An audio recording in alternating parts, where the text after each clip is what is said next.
नमस्कार दोस्तों, कैसे हैं आप। आई होप कि आप अच्छे होंगे। दोस्त, आज से हम लोग ना 12th क्लास के अकाउंट सब्जेक्ट शुरू करने जा रहे हैं, जिसमें पहला चैप्टर का नाम है फंडामेंटल ऑफ पार्टनरशिप फॉर्म। अब पार्टनरशिप फॉर्म के फंडामेंटल के बारे में हम लोग पढ़ेंगे। आज हम लोग ना पार्टनरशिप फॉर्म पे विचार करेंगे कि पार्टनरशिप फॉर्म होता क्या है, उस पे हम लोग चर्चा करेंगे। तो आइए देखते हैं कि पार्टनरशिप फॉर्म होता क्या है। क्या होता है पार्टनरशिप फॉर्म? पार्टनर का मतलब क्या होता है? जब कई लोग जो आपस में मिलते हैं ना, तो उन्हें बोलते हैं, उनके दोस्ती को ना, पार्टनरों के दोस्ती को हम बोलते हैं पार्टनरशिप। मतलब उनके बीच कोई दोस्ती है, कोई संबंध है, तो उन्हें बोलते हैं पार्टनरों के बीच, लोगों के बीच के संबंध को पार्टनरशिप बोलते हैं। जब तो देख लेते हैं इसका डेफिनेशन कि पार्टनरशिप फॉर्म होता क्या है। जब दो या दो से अधिक लोग, तो दो या दो से अधिक लोग में कितना लोग, हम देखेंगे कितना लोग। जब दो या दो से अधिक लोग आपस में मिलकर जब वो कोई बिजनेस शुरू करते हैं, बिजनेस मतलब व्यवसाय शुरू करते हैं, तो उस बिजनेस को हम फॉर्म बोलते हैं।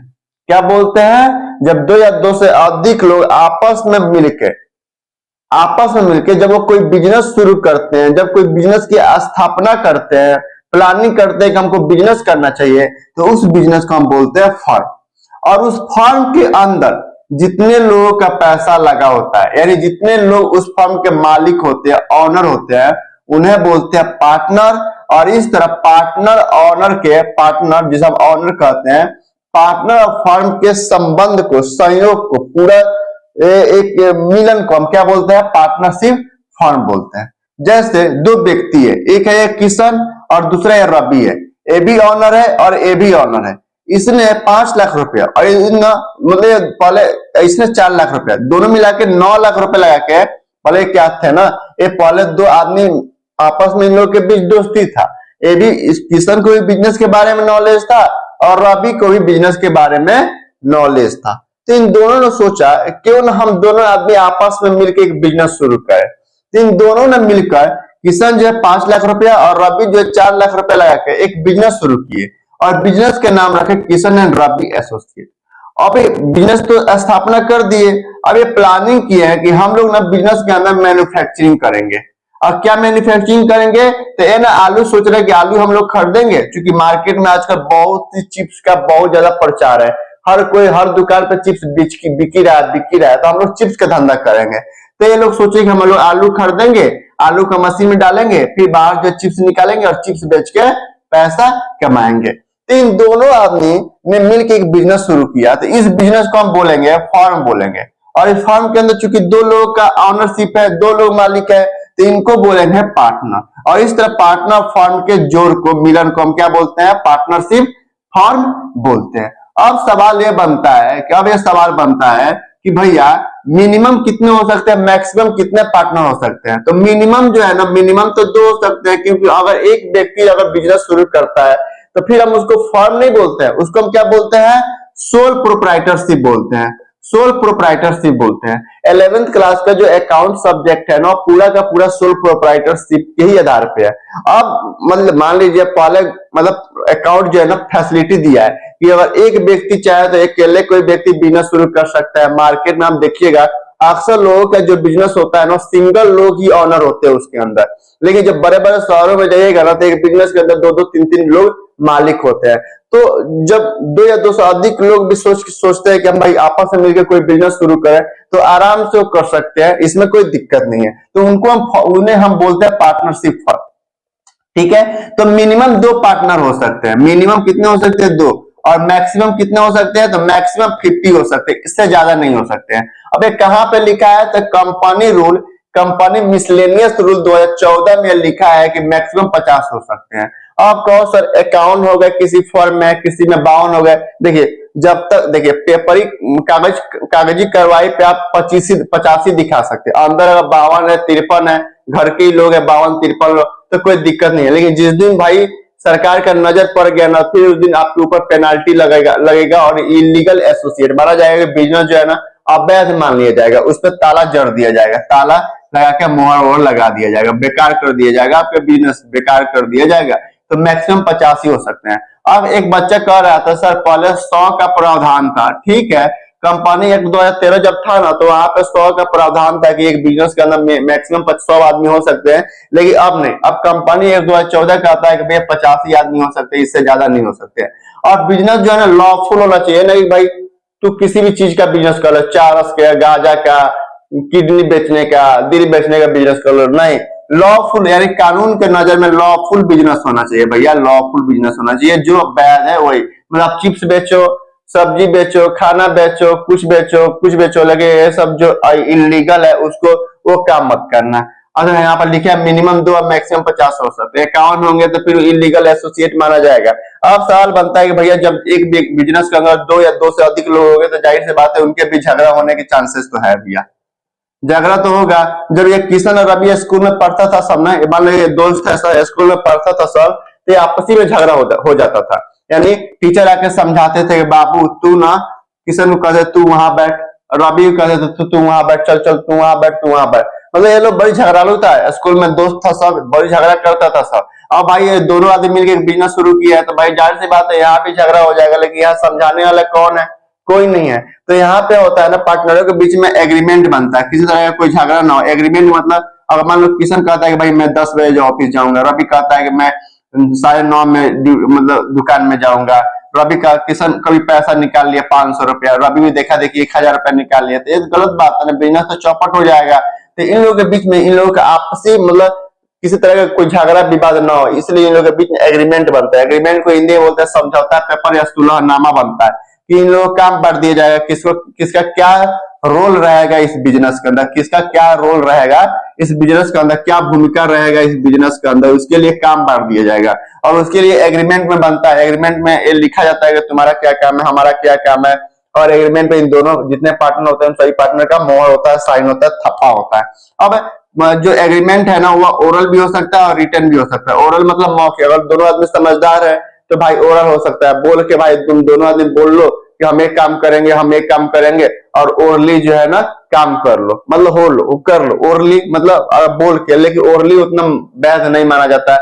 वैध तो दोनों है, लेकिन वो कहते हैं लिखतम के आगे बक्तम नहीं चलता है, तो लिख लो। अगर एग्रीमेंट बनाता है ना, अगर पार्टनरशिप फर्म के बीच एग्रीमेंट बनता है तो हमेशा रिटर्न पे ज्यादा जोर देना, प्रैक्टिकली जो है ना ज्यादा जोर किस पे देना है, रिटर्न पे देना है। रिटर्न मतलब 99.99% लोग केसेज में ना रिटर्न एग्रीमेंट जो है ना वैलिड होता है।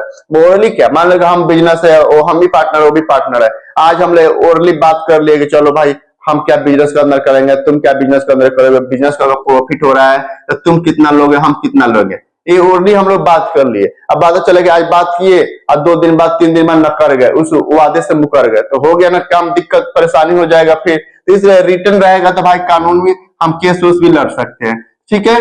तो रिटर्न बहुत ज्यादा जरूरी है। अब एग्रीमेंट बनता है, तो एग्रीमेंट किस में बनता है, तो 100 रुपया, 150, 200, 1000 का स्टाम्प पेपर आता है ना, स्टाम्प पेपर खरीदिए, अब तो ई स्टाम्प भी आ रहा है, इलेक्ट्रॉनिक स्टाम्प भी आ रहा है, तो आप ई स्टाम्प खरीदिए और उसको रिटर्न एग्रीमेंट को हम पार्टनरशिप डीड बोलते हैं। उसमें सारा चीज लिखिए, क्या लिखना है, तो पार्टनर का डिटेल लिखना है कि पार्टनर का नाम क्या है, कितने लोग पार्टनर है, पार्टनर का एज क्या है, पार्टनर का मोबाइल नंबर, पार्टनर का email ID, details of firm का डिटेल लिखिए, फर्म कहाँ पे है, फर्म की स्थापना कब हुआ है, फर्म क्या चीज का काम करेगा, नेचर ऑफ बिजनेस लिखिएगा, बिजनेस किस चीज का किया जाएगा, फिर प्रॉफिट शेयरिंग रेशियो, मान लीजिए फर्म को प्रॉफिट होता है तो उस प्रॉफिट को कैसे बांटा जाएगा पार्टनर के बीच में, वो भी लिखिए ताकि झगड़ा ना हो।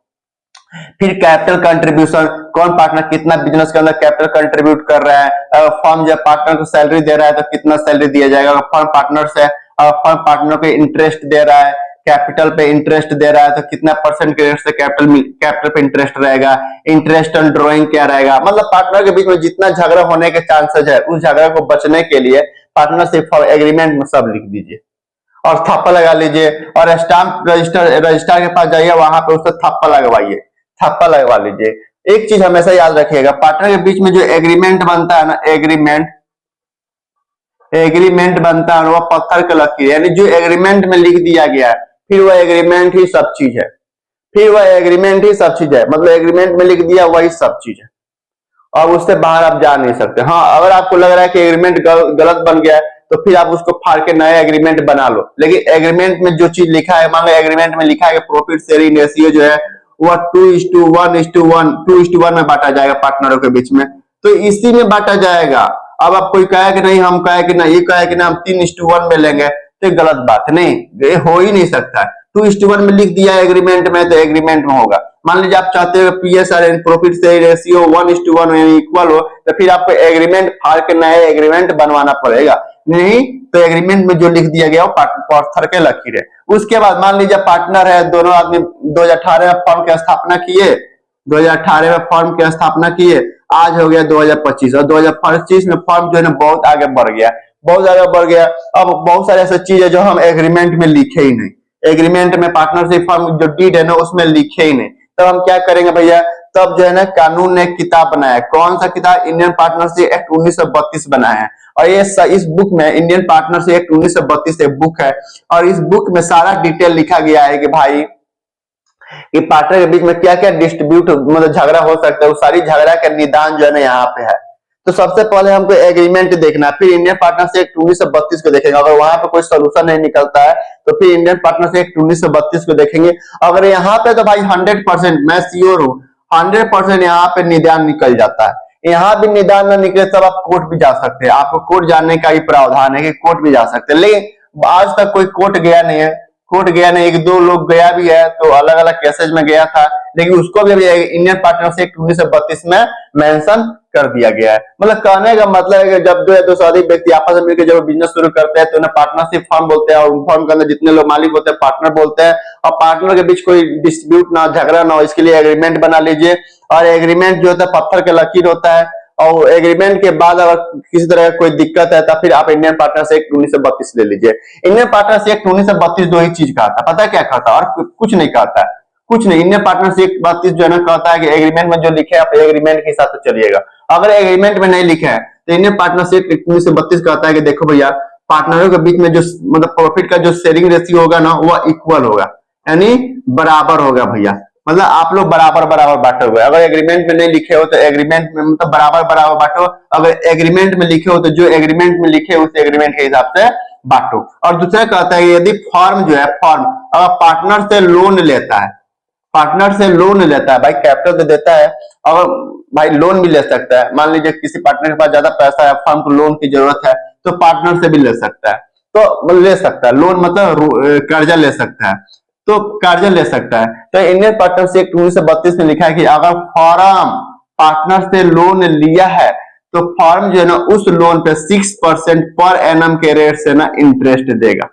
यही दो चीज लिखा है, मतलब और चीज भी लिखा है, लेकिन हमारे पढ़ने के लिए दो चीज हमेशा याद रखिएगा कि इंटरेस्ट ऑन कैपिटल। मान लीजिए इंटरेस्ट ऑन कैपिटल कि कैपिटल पर कितना इंटरेस्ट फर्म देगा, अगर एग्रीमेंट में जो लिखे वो तो पत्थर का लकीर है, अगर एग्रीमेंट में नहीं लिखे हैं तो फिर इंडियन पार्टनरशिप 1932 के हिसाब से फर्म जो है कैपिटल पे कोई इंटरेस्ट नहीं देगा। दो ही चीज देगा, एक तो प्रॉफिट शेयरिंग रेशियो इक्वल बांटेगा और दूसरा 6% पर एनम के रेट से लोन पर ब्याज देगा। तो आई होप कि आपको पार्टनरशिप फर्म के बारे में थोड़ा बहुत डिटेल में समझ में आया होगा। फिर हम लोग धीरे धीरे इंटरेस्ट ऑन कैपिटल कैसे निकालते हैं, इंटरेस्ट ऑन ड्रॉइंग कैसे निकालते हैं, इंटरेस्ट ऑन लोन कैसे निकालते हैं, सब सीखेंगे, टेंशन लेने की जरूरत नहीं है। तो आई होप कि आपको ये पार्टनरशिप फर्म के बारे में समझ में आया होगा। ठीक है, चलिए आज के लिए इतना ही रहने देते हैं। नमस्ते।